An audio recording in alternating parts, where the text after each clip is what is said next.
Welcome back to the Learning Quest, powered by FocusQuest, your guide to navigating student life and leveling up your career. I'm your host, and today we're opening up a conversation that usually happens in whispers behind closed doors, but it's time to bring it to the forefront. That's right.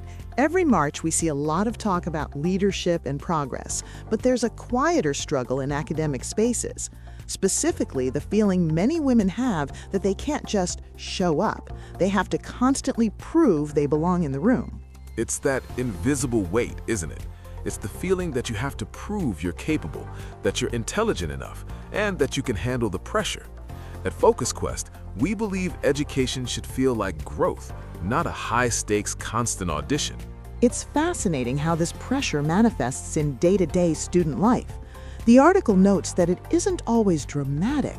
Often it shows up as perfectionism or over-preparing for every single exam, even when you already know the material. I see that a lot. It's that habit of saying yes to every extracurricular and every study group while silently carrying total exhaustion. Why do you think that link between grades and identity is so strong? Because for many female students, academic success feels like their only shield against being questioned. But when grades stop being a reflection of performance and start feeling like proof of your actual worth, learning stops being an exploration. That's exactly where burnout begins. We have to learn to separate our identity from our GPA. Let's talk about that perfectionism trap. In school, it's almost always praised. Teachers call it discipline or drive. Exactly, but the article points out something deeper. Underneath that drive is often a root of fear. Fear of confirming a stereotype or fear of being seen as incapable if you make even one small mistake. It's a form of constant self-surveillance. You're always watching yourself to make sure you don't slip up. And that's exhausting. There's a massive difference between striving for growth, which is expansive, and striving for validation, which is defensive. True excellence grows from curiosity and confidence, not from trying to prove a point to the world. This isn't just an emotional issue, it's a physiological one. We've talked about this before on the show, but mental health is not separate from achievement. Exactly. Chronic stress and that invisible weight actually narrow your thinking. When you're in a state of high anxiety, it interferes with your memory retention and your ability to make decisions.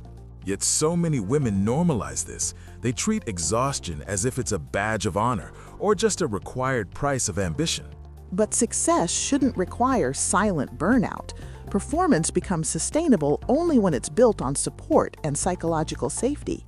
When you feel safe to ask a stupid question or safe to not understand something immediately, your brain actually learns better.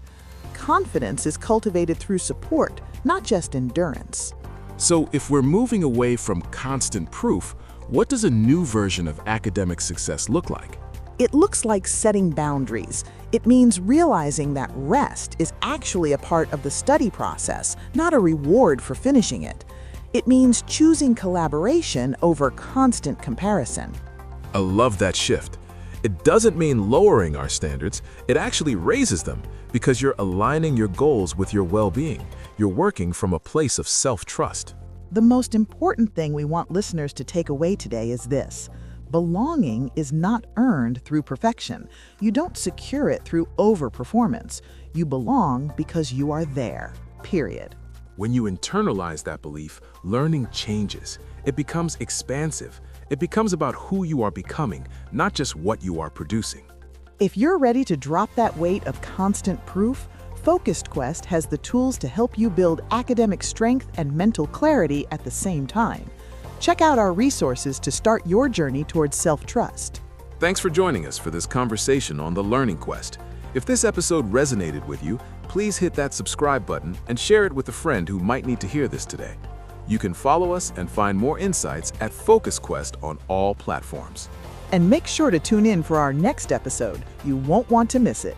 Until next time, remember, you already belong. Keep up the quest for knowledge.